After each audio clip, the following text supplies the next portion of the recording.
All right, hey everyone, welcome. This is our very first episode, so let me introduce myself. I am Dr. Jason Pape, also known as Dr. Ketone, also known as chiropractor extraordinaire, bringing you education, information, motivation, inspiration on the regular.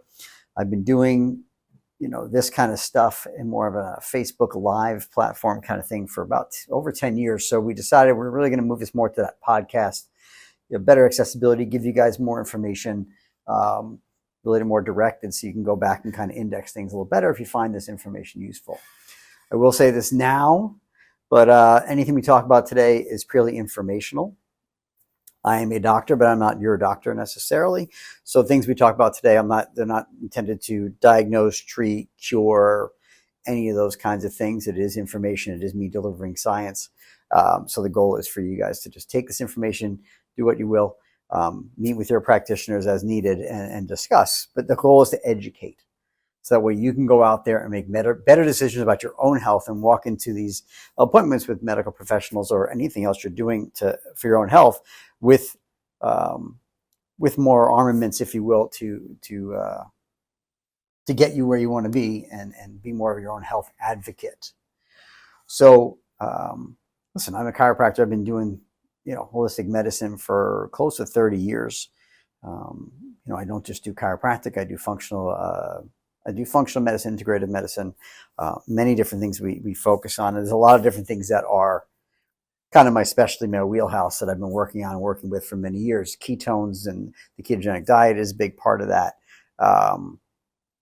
as well as things like neurosensory integration, developmental delays, primitive reflex work, kids from preconception through conception, through birth for women and when they're pregnant, for the babies, all the way through every stage of life and how that all kind of interacts. And I think it's kind of important to have this kind of knowledge to kind of bring it all together.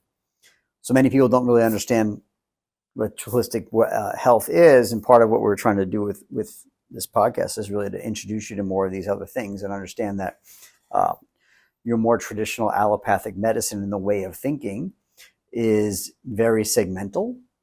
And sometimes we miss the whole, right? We miss the forest for the trees.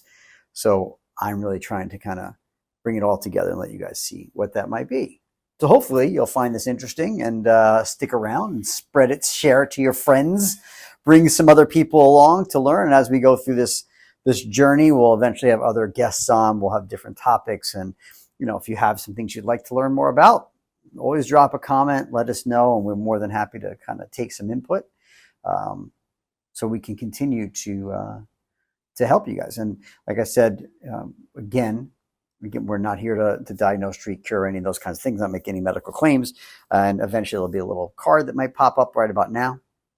And if it didn't, my producers didn't get to it yet, but it will be there from now or in the future. But and as always, there'll probably be some links below with where you can follow us on Instagram and Facebook and TikTok and YouTube and all the social media places so you can never have enough of this guy. So today we're going to talk about something called germ theory. I thought this was a good way to introduce you all a little bit more to who I am and what we talk about. And germ theory is something that's been thrown to us for a long time, and it's a traditional medical model of illness. And I'm here to tell you it's all BS. So I know that's a bold claim, but I'm going to back it up with some science today. So for those of you who don't know what germ theory is basically the theory that if there's a germ and you get exposed to it, you will get sick from said germ. So if, Sally comes home from school and has a cold, that you in the household will get that cold. And that's kind of what germ theory is. And I'm here to tell you that that's kind of not really how it works. And I think many of you probably realize this in your own lives, that it doesn't really work that way. But when push comes to shove, our brain goes back there. So, how many of you may, depending on what age you're coming in, if you have children at home, especially the moms, how many times are you, around these kids who are sick, but yet mom's not sick or dad's not sick, right? Or maybe one child gets sick, but not the other. Sometimes it goes through the house, right? But what makes that different? Like, why should it work sometimes and not work others? The way germ theory works is if you're exposed to something like a virus, you're going to get sick. case closed. Like, you can't do anything about it. Your immune system will then fight it off for you and clear it from the body, but you have to get sick. It's not about the seed, it's about the soil. So the seed is what people think is the problem. Germ theory, that's all it relies on. And the fact is, our surfaces of our body, not just the external but internal surfaces, so your skin, your mouth, your intestinal tract, all these things are covered in different microscopic organisms that you don't see. Viruses, bacteria, fungi, and they're there, and we live in concert with it, right? There's a balance, okay? Because unless you're sitting there sick right now, you're relatively in some kind of homeostasis or immunostasis, and I'll break those words down for you in a minute. But there are more things that are on us and in us than are us.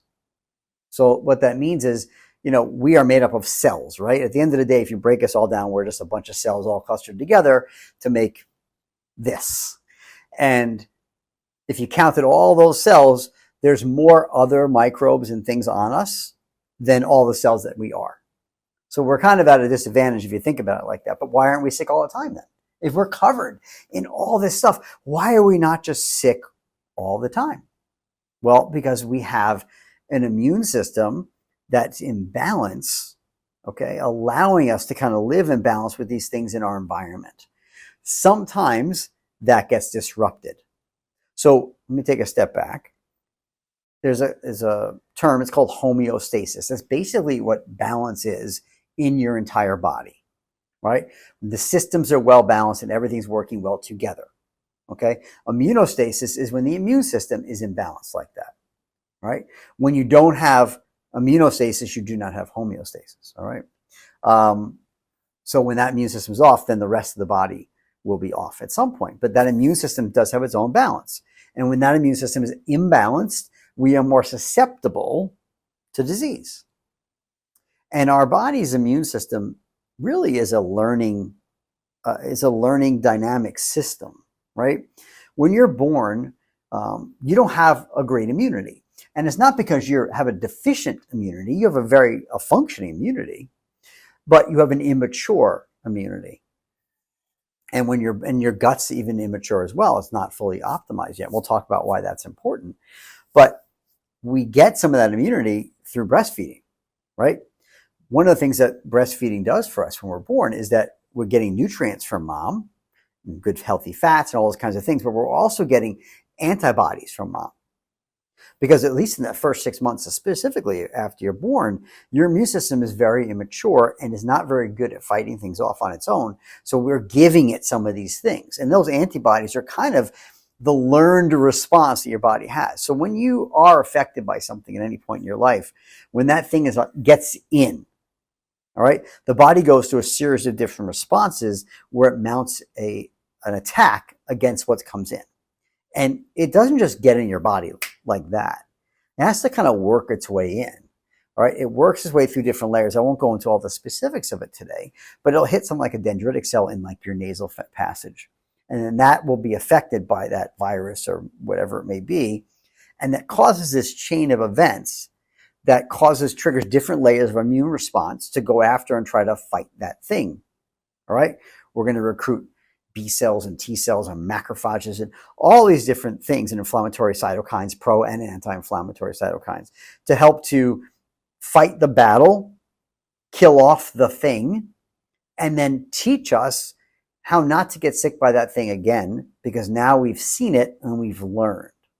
Does that make sense? So there's plenty of diseases that we will get exposed to in our lives that once it gets in, and we fight it off, our body kind of has this immune response that teaches it how to remember.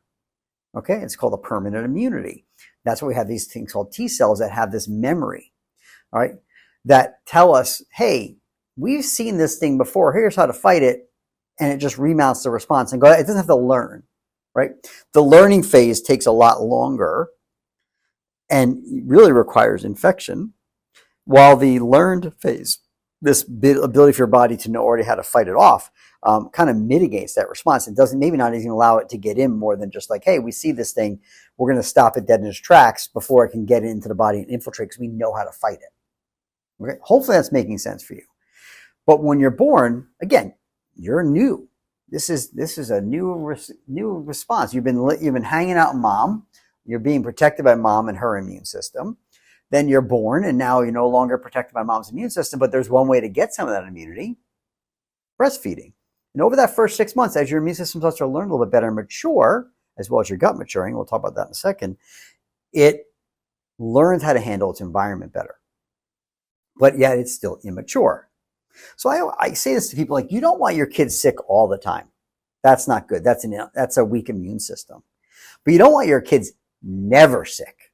Now, how sick is a different story. We'll come back to that. But a kid who's never sick, ever, and a kid who's always sick, both are immune system problems. Both are weak immunities. Either our immunity is not strong enough to kind of learn and fight things off well enough, and or not strong enough to have a response where we can actually convalesce, or our immune system is so weak that it can't even respond to an infection. Right? Neither is good. So you need to get sick, because at some point, that's how your body learns how to fight infections. So as you get older, you become more resilient. So I will say sometimes that sick kids mean healthy adults. That doesn't mean extremely sick children. And it also depends on how you treat that illness, and we'll come back to that. So I mentioned the gut a few times.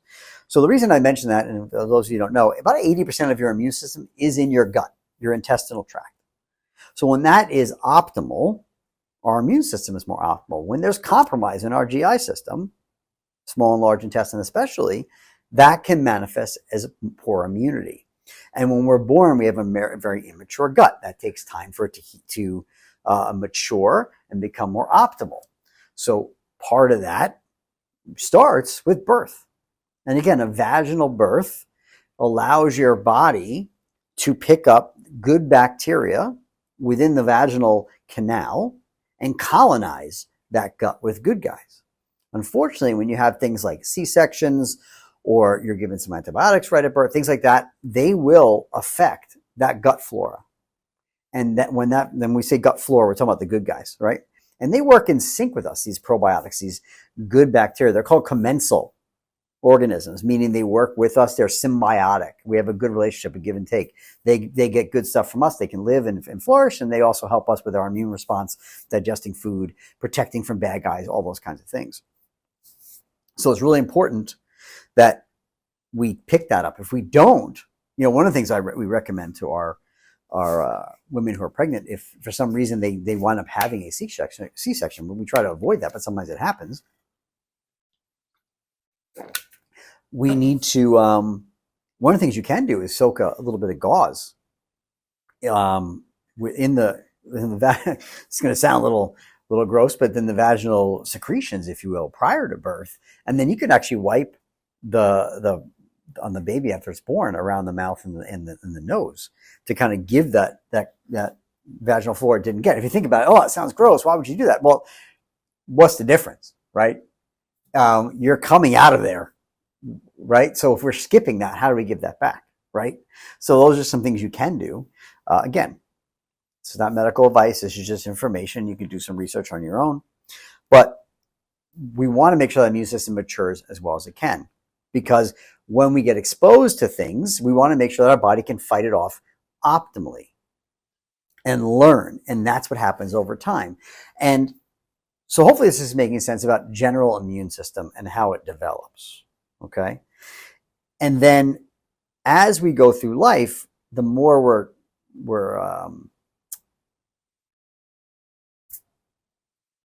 we're affected by things or exposed to things, there's what I was looking for, the more our immune system is challenged. We want to see how well it's dynamic it is and how well it can handle that challenge. So when we talk about the seed versus the soil, yeah, the seed is that viral load, that bacterial load, whatever, fungus, whatever is coming at us. But what does our body do to mitigate that? And, at some point, yes, people will get sick, but it's not just because there's this disease they're being exposed to. It's about that immune system's immaturity, and over time, its ability to mature and be better and stronger. And let's imagine that two people get sick. All right, their immune systems were both at a place that allowed said viral load in. Okay, and listen, some viruses are more virulent, if you will, than others, meaning they have an easier way in and they can more easily circumvent your immune system than maybe others.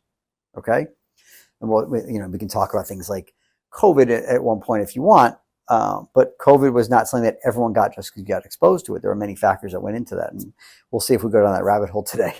But let's imagine that two people with immune systems that are maybe immature are exposed to a virus, and one child has a very mild case and one has a very severe case. Well, why does that happen? Because the soil was verdant, right? But how nurturing was it to allow that thing to blossom? Okay, because it's one thing to make your soil as arid as possible, where things can't get in at all and find purchase. But there's another thing that once they do get in, how much can they blossom? Does that make sense? So if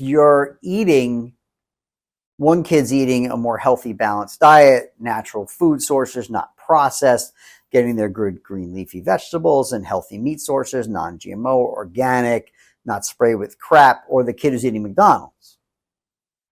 Which kid do you think might have the better reaction to a viral load? Well, chances are the kid eating the healthier food. Why? Because it's what's going into your body. None of us looks at McDonald's and thinks health. If you do, we have to have a completely different conversation. Sorry. That doesn't mean you could, fast food you should never have in your life. I won't eat it. And I don't recommend people eat it, but it's not going to be the end of the world if one day you had a Big Mac. But the goal is, like, what are you feeding your system and expecting to come out? Listen, we turn over cells every day. 500 billion cells we replace every day. And we have to make new ones. And the only way to make them is with building blocks that we're giving it. And those building blocks come, whether you believe it or not, from the food you eat. So what food are you eating to build yourself a new you? All right? The body you have today is not the body you had 7 years ago. Most of it's turned over. It's new cells. But what did you use to rebuild it? Did you use healthy food sources? Or did you use garbage? Eating pizza versus having, some lettuce and a nice piece of steak or whatever from a grass-fed, non-GMO organic source, free range, right? Very different sources of building blocks. I always tell people, if you were going to build a house, right, and you got all these bids from different contractors, I mean, the cheapest guy, what's he using for his supplies? Is he using like substandard wood and things like that? Or is he using the more optimal stuff? It doesn't mean it has to be the Rolls Royce, right? But at what level? Because if you build a house with substandard building blocks or supplies, eventually the house may not hold up to what you want it to. And then 10 years down the road, you're like, oh, this thing's cracking and the door jam's not straight or what, right? So you have to make sure that you're building a better you. So when we talk about, what allows things in, well, you got to give your body the building blocks. And you got to make sure so you can handle, if you do get a disease in, you can handle it better and have a different level. Now, someone who has a mild case versus a severe case doesn't have less of a protection after that. It's not like they mounted a less strong immune response, most likely. It's that your body was in a better state, so it didn't get as infected, if you will, and it was able to fight it off more simply with a good, strong response for someone that maybe has a much more hard case of it. So we saw plenty of people through COVID who had very different levels. You have plenty of people who get like a flu and they're knocked out for a week, and the same person may have gotten the same flu, if you will, and they're only a couple of days. Then there's other pieces coming into it, the medications, the antibiotics, all those things that just make things much worse. But understand that what you give your body and what the system is like, what's the internal milieu, if you will, allows you to have a certain expression of what that disease is like. But as our immune system gets more mature and learns things over time, it should remember how to fight things. As that happens, you become stronger and stronger and more resilient and less able to allow things to get in and stay in. Now, it doesn't just come down to, what you've been exposed to in the past. It's also how strong is that immune system? Well, how can you make an immune system stronger? Well, what are you feeding your body? What's your sleep like? What's your stress levels? And the stress is, many things can be stress, physical, chemical, emotional, electrical, whatever. They're all stressors that accumulate, right? There's a lot of things that go into it. So if you're not getting a good night's sleep, you're having stress in your life for whatever reasons it may be, maybe you're not eating the cleanest, and then you get exposed to something, well, maybe your immune system wasn't as healthy as you think. People think that, I'll say this a lot, health is something you can just achieve, and then you're there. But not being sick does not make you healthy. Being healthy is not the time between being sick. That's not about health. Health is trying to optimize your system at all times. It is nebulous. It's not something you can just grab on and hold and be there. It's something you fight for every time. And if you wind up getting sick or having an injury, you're not in health in that moment. And something probably led up to that too, right? You don't just turn around one day and get a cold, because germ theory doesn't exist. It's about the system. It's about what was going on before that allowed your body not to be healthy, to allow the thing in, and now you're ill. It's not about the seed, it's about the soil, and what are you cultivating? And these are the cases where you don't want to be cultivating good soil. All right? We don't want things to grow here. We don't want to grow here. All right? This is why some people get sick and some people don't when they're both exposed to the same pathogen. Okay? It's about that balance. So hopefully this is making some sense. I hope this is kind of like, it seems like I'm going through a lot of things here. I'm going to make sure I don't miss any bullet points of what I want to talk about. But there are different things you can do also in these states to help optimize your system when these things happen. Because there are definitely times when we get worn down. Our immune system gets a little bit hit to that threshold, especially in the way we live nowadays, right? We may not be running from a tiger and looking for our food sources anymore.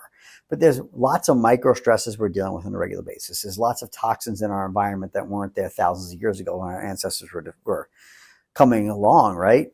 Our air quality is definitely going down, right? Our food sources are not as clean, some downright terrible. Even the soil, even if you want to grow your own food, is maybe not what it was 200 years ago. We've overfarmed and destroyed our soil. We've glyphosates.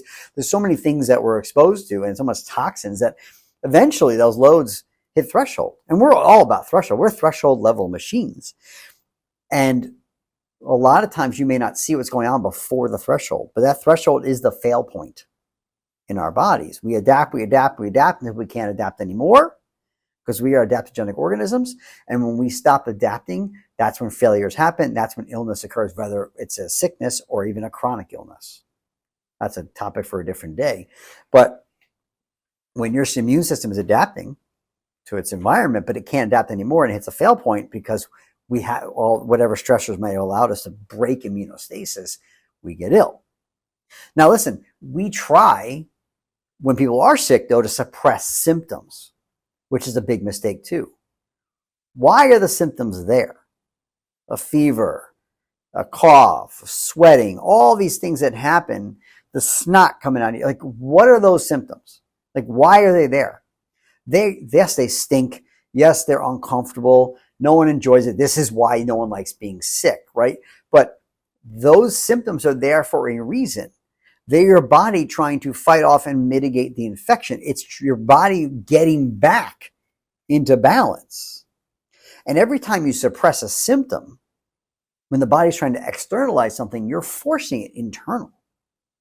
And when that happens, the body can't fully clear. It may take longer to get better. It may delay recovery. It could even manifest in other problems later, even though you may not be sick anymore, right?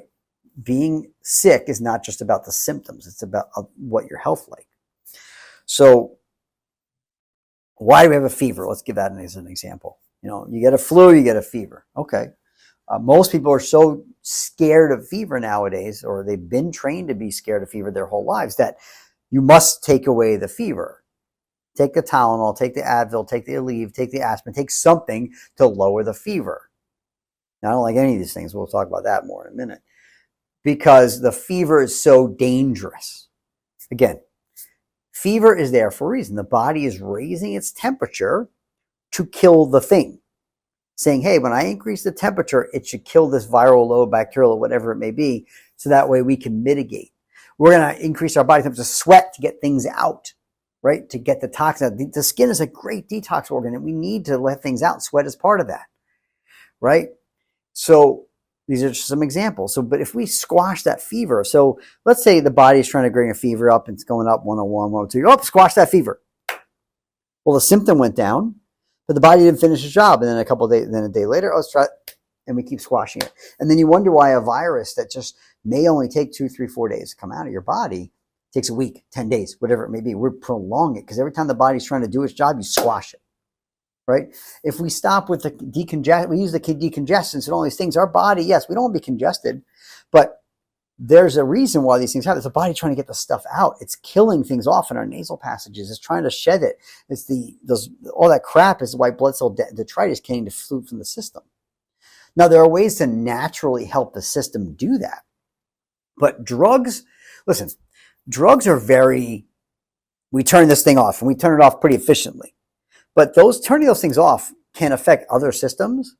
It's not just always about the one thing, because it's like, hey, so I'm going to steal this from someone, but I heard that was a great line when someone said this on one of the pods I was watching one day, is that, drugs don't have side effects, they just have effects. Right? And if you think about that, it's true, right? This drug A does X, Y, and Z. We want X. We don't want Y and Z. We'll classify them as side effects. But the fact is, when you shut off certain pathways, you may get more than you bargained for, but we're really looking at, we only want number 1, but it's going to do 3, 4, 5, and 6. Right? But those are side effects. We don't want those. We're going to say those are not as important because we got more of number 1 and 2. Right? So when you shut off the COX-2 gene, which is an inflammatory gene, like things like Celebrex turns off gene expression of the COX gene 98%. That's why you get such a great anti-inflammatory response. But COX-2 does so many other things, cardiovascular, things like that. So when you shut that off, what are the side effects? Right? So short term, maybe you mitigate that, but long term, what are the other effects in your body? Yeah, you may not be in pain anymore, but I digress. So understand that when we take these medications, we're affecting the body's ability to do its job, as well as other systems may not even want to be affected. And most medications will also flush certain nutrients out of our body. Tylenol, aspirin, they flush out glutathione, the most important antioxidant in our body and our brain. It affects how our body's immune system and nervous system works. It affects our detox pathways in liver. It's not good. You may want to take the aspirin to lower your fever, but it also has a blood thinning effect. They may or may not want that. It also can affect how our body can protect our gut lining from eating itself. There's all these pieces that we want this one effect, not the other one. Right? So anyway, medication not always the answer. And then if we start taking things like antibiotics, yes, it may kill some bacteria, but it also kills all your good guys. And once you do that, you might help fight off said A, B, C infection. Oh, my sinus infection went away, whatever. My ear infection went away. And we'll talk about that all in a second. But it destroys your gut flora. And then this gut becomes incompetent. Things become leaky. The bad guys get in. But your immune system is now compromised. And now you may be sitting at a place where you can get sick more often because your gut is not optimal. But you fall off that one thing, so good on you. And a lot of times antibiotics are overprescribed for things that are not bacterial. So antibiotics kill bacteria. That's what they do. They don't kill viruses. Right?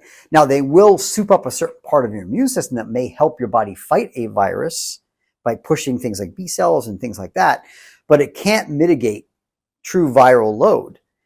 So you may get some less symptoms, but then you get sick again. And then you get better and you get sick again because and I want to say better, like you're asymptomatic. Your symptoms went away. That's not better.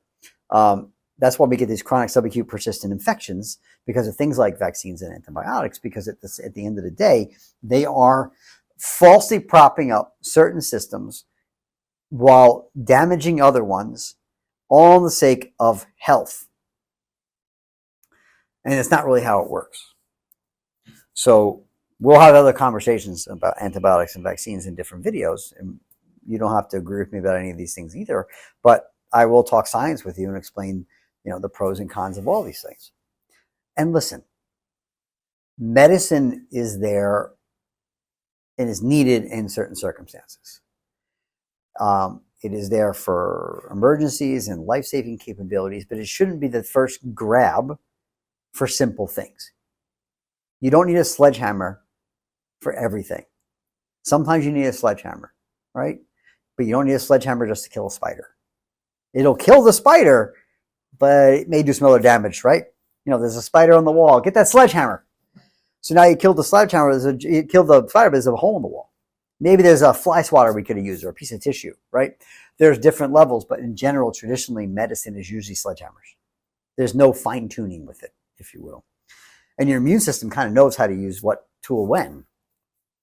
And again, sometimes you need some more help, but we don't always need the howitzer when we can use the sniper. And listen, your immune system can be supported. When we talk about nutritional supplements, many supplements, man, they should come from nature. Listen, we evolved with our environment. We evolved with the things around us. And we are supposed to have this, symbiotic relationship with nature. All right? It's not our enemy. And there's plenty of plants and herbs and things like that we have that we're exposed to that are healthy. And our ancestors figured that out at some point, but we've kind of gotten away from that. And medicine is kind of like, if they see something that works and it's natural, there's no money in that. I can't patent a blueberry, even though we know that it can help with memory and antioxidant, right?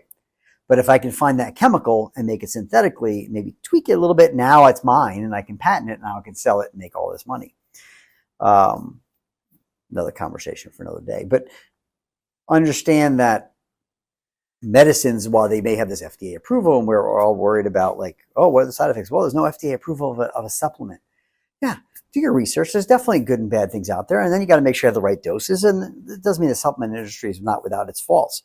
But there are nutritional supplements we can take that use at different times, can support different pathways in the body. And nutritional supplements help to support and modulate, not turn on and off. Okay, so if you're ill and we start using things like, hypothetically, because remember, I'm not treating, curing, diagnosing, right? And I'm a doctor, not your doctor. Olive leaf extract, oil of oregano, colloidal silver. These are things that have been shown, and you can look at the studies and there's research to help fight off and kill viral loads and bacteria and support certain parts of the immune system, lower the pro-inflammatory, bring up the anti-inflammatory aspects, and help the immune system, echinacea and elderberry, right? To give your body a little boost when it needs it. Hey, what's the stuff? I'm starting to feel ill. Well, here's some stuff we can use to maybe help your body get a little bit more of that push, because maybe your immune system's a little compromised right now. So we can give it a push so it doesn't let it in, or fights it off a little more completely. Or you are sick and you want to see what you can do to help your body fight it off a little bit more efficiently. We'll take maybe these supplements can help with that. Or you're like, you know what? I'm going to be traveling. I'm going to be in that recycled air of the airplane. And a lot of times when I do it, I get sick. Well, I'm like, well, then you need to work on your overall immune system. But what can I do to maybe give me that boost so I'm maybe a little more resilient and the seed can't get in? Like, there's different times for different things.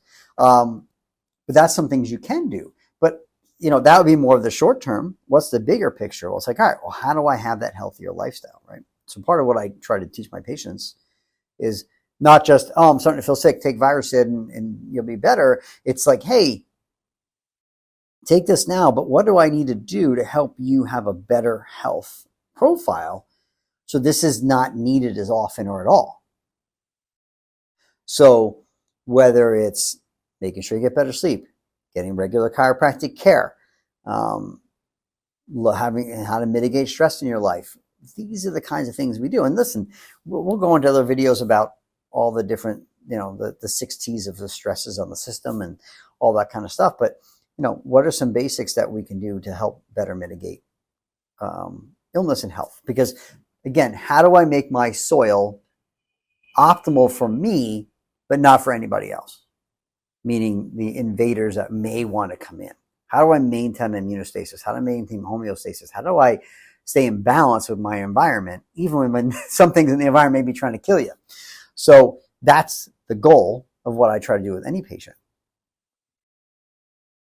And that's the goal why I'm out here trying to educate as much, to start having you think differently. One of the things I'm very good at, I think, is taking complex ideas and make them digestible. Right? And that's what I hope to do with this podcast as we continue to go forward, is that, yeah, there's a lot more minutia to everything I just went over with you, and I can get into the weeds of the science of it all. And sometimes we may need to, but how's that going to help you make a choice? Like, do you really need all that underneath? Hopefully that, you'll build some trust with me over time to understand that what I'm talking about is not just, fluff. I can back it all with science. But it's all real world examples and things you probably see every day. Right. And, I tell people when they're sick to come into my office, like, oh, I'm sick, doc. I have a cold, or I have a virus. I'm like, I don't come in. I don't care. I'm not going to get sick because I'm not going to allow myself to allow these things in. And some of that's mindset too, by the way, knowing that I have strong here, that I'm going to be, I'm healthy, and that I'm here to help you, and that my health will not be deteriorated because of that. But at the same time, it's like, what am I doing? How am I eating? How am I living? What's my stress level? Am I getting adjusted? Like, am I doing all the things I'm telling you to do? So I maintain a good health, and I'm not worried when you're sick, because I can help you get better faster. Again, not saying I'm treating, diagnosing, curing anything, but there are some tools that we have, and then we know that we can help someone to support that immune system's ability to recover. Chiropractic care can be one of those things. Adjusting the spine can really help with immune boosting. There's definitely some new studies coming out that are suggesting that can be really helpful. And anecdotally, what I see in my office is people, when they're getting treated regularly and when they come in when they're not doing well, with that plus some of the other interventions we use, seem to get better quicker and have less intense versions of that illness. Okay, so my goal is to support them anywhere they can. But my goal is to hope that, my biggest goal is to hope not that those patients get to that point.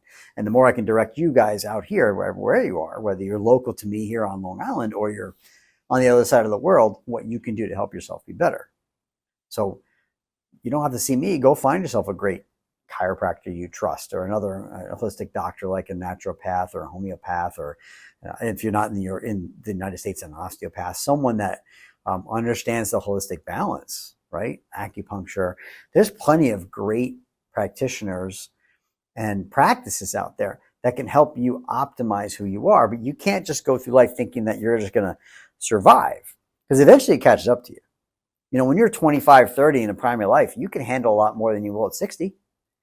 But if you don't take care of yourself throughout that and just wait for the failures to happen, then we're like, oh, now I'm getting older, I'm getting sick more often, I'm going to take more medications. Like, that's not my goal, right? You develop, like, you're born, right? And first 18 to 20 years of life, you come up anabolic, and then you hit here, prime of life, 30 to 35. From 20, from like 30 to 30, 35. And then there's traditionally this slow decline until death. All right. I don't want my patients or any of you out there to be good for 60. I want you to be good at 60 for 30, right? Approximating here is what we want to do for as long as we can. So that way, 90, 100 years old, you hit a tree skiing. Not that I want that to happen to anybody, but you're not dying just because we want to have, add life to your years and years to your life. You know what I mean? We want to have longevity, but have quality of that life, not just quantity, right? Because unfortunately, traditional medicine can keep you around for longer than maybe it would otherwise. What's the quality of that life? I don't want you guys, drooling in a nursing home, staring at a TV screen with people you don't know. I want you to stay home around loved ones and having a functioning life and being able to enjoy your life. And there's ways we can mitigate that. And we're going to get into more and more of that as we go through in this, as we do more and more of our podcast here over time. But in general, I want people to understand is this first thing about germ theory is, like, we have based illness all around this theory that you are built to get sick because viruses can get in and do their thing, and we can't do anything about it. And modern medicine is here to give you the things to help you fight it off and get better. And I'm here to tell you that you don't need all that. Your body's an amazing pharmacy on its own. It knows what to do. And if you support that system optimally from as early as you can on, the better bet you have of not getting well and having a healthy life. And you can't treat chronic illness, things you can't catch from other people, right? No one's catching your autism. No one's catching your Alzheimer's, right? But you can't treat it with that same lens, which unfortunately traditional medicine has done over the last 100 years. It's like we had this fight the virus with this type of drug kind of thing. And if you expect resolution, you can't still treat disease like that, chronic disease like that either. And the one last thing I am going to talk about before I sign off here and stop boring you all to death is that when we talk about certain illnesses getting in and virulence, understand that not everything gets to everybody. There's some crazy virulent things out there like Ebola, right? I'm not going to take my chances with my natural, immunity and how good I think I'm feeling and doing all the right things and run into a village being ravaged by Ebola. I'm not stupid. Some of these viruses are pretty deadly. But at the same time, we're going to be mindful of the fact that most things we're exposed to, our bodies can handle, and that we can do all the right things to balance that out. And God forbid there is something bad, we can fight it better. When COVID happened, at the time, listen, the first year of COVID, I didn't get COVID, and I was around a lot of COVID. So why didn't I get COVID? Well, what happened? Why did I finally get COVID? Well, at that point, when I got COVID, February of 2021, and prior to that, I hadn't been sick, cold, virus, nothing in 26 years. So I did pretty good. Last time I'd really been sick had probably been maybe a year after chiropractic school. That was it. Seasonal allergies, things like that, but I've also worked on removing those basically for myself as well by lifestyle shift and nutrition. Story for another day. But when I finally did get it, well, why did that happen? Well, I'll tell you. So let's understand how COVID was transmitted, and you guys can fight me on this all I want, but I've been right about everything I said about COVID. If my videos, Facebook decided to dump every live that everyone's done ever recently. I lost thousands of videos, and you can follow everything I said now was there. I'm going to try to get them back, but we'll see. But because I had this disease figured out in March of 2020, and people who used my protocols did really well, and people who weren't doing well, they didn't use my protocols, did very well. But I digress. But the fact is, the way this disease was transmitted, because it had such a long incubation as well as half-life, that was the problem with it, right? It stuck around for a long period of time. So if you got COVID, you needed to be in close proximity with someone who either was symptomatic or pre-symptomatic in poorly ventilated space for a period of time. That's how it got in, with on top of an immune system not doing great. So I'll tell you, February 2021, we'd had a couple cold. It was a pretty cold, not a great winter. I remember we had a couple snows right around that time, and I remember it was right at the Super Bowl. So Super Bowl came around. I had some bad food, Super Bowl party, eating the crap, had leftover crap. My diet definitely was not where it needed to be over that week. I hadn't really been taking my supplements to support my system very well. I got maybe a little cocky. Out there freezing my butt off, plowing snow blowing the driveway.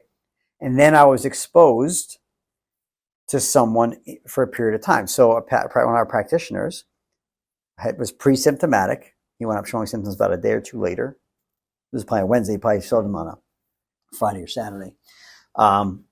So he had been in his room with the door closed, poorly ventilated, for a period of time, probably a couple hours before I came in that room with him and another person, or a business partner of ours. He was getting work done, and we were talking, and I was playing in that room for a good half hour. So I'm in a place where I was I was not in the greatest state health-wise, by someone who was pre-symptomatic, shedding viral load in poorly ventilated space.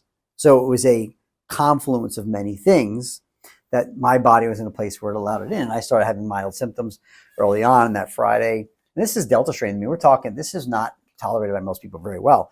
And I had a little bit of a cough, and that was really my symptom here and there. And by the time I got diagnosed a few days later, and had to isolate myself, because that's what you're supposed to do, My symptoms were never much worse than that. Maybe a little fatigue here and there, but my supplement, my regimen worked really well. My body was still in a better state in general. It was at a weak place where it let it in, but it wasn't in such a weak place that I was just destroyed by this virus. And what I followed my own protocol. It worked, and I was convalesced in days. I had a very mild effect. Never lost my taste or sense of smell. Never really spiked a fever. And I did all the things I knew that would help my body's immune system do this optimally, and I got better.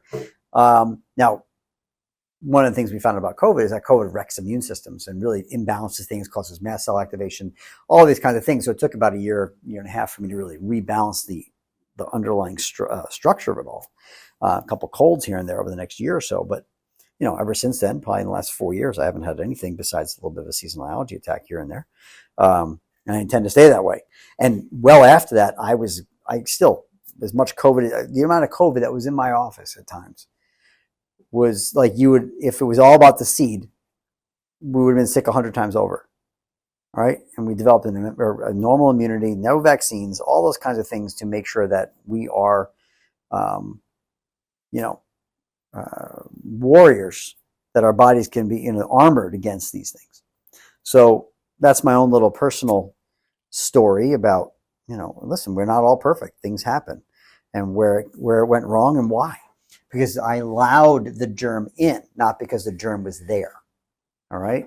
It was a confluence of events based on my soil not being optimal. It was kind of ripe with, tons of seeds being thrown in at the same time. And, thankfully my body's soil was not so verdant that it blossomed anything badly. So anyway, hopefully you guys picked up something from this and understand that, your immune system is something that is constantly changing, that if you do the right work and maintain many things that incorporate a healthy lifestyle, you can have a strong immune system that will not allow you to get sick. And if you do, it will actually allow you to have a milder case and get it and fight it off, because it's not just about the germ. It's not about the seed, it's about the soil. It's terrain theory, as we like to call it. So I hope this has been really helpful. I hope you found this informational. Again, let's get some feedback here. This is pod number 1. Again, it's not my first rodeo on camera talking about these kinds of things, but my goal is to help educate so you guys can be the healthiest versions of you. That's really my goal. It's always been my goal. So go out there, be healthy, live your healthiest life. Come back here, get some great information, and I'll do my best to continue to help you guys out. Drop some comments below if you really want to, let us know what you're thinking. Try to keep the hate to yourselves. Never helps anybody. I always say, when you're a kid, your mom always said to you, right? If you have nothing nice to say, don't keep it to yourself, or say nothing at all. But nowadays, if you have nothing nice to say, just say it on Facebook or some other kind of social media platform. So let's maybe not say that there if you don't need to, but I'm here to have a nice conversation. Drop information if you like. If you'd like to learn about other places to follow us, they'll be there too. More than happy to help anyone that I can. And have a healthy day. See you all in the next pod.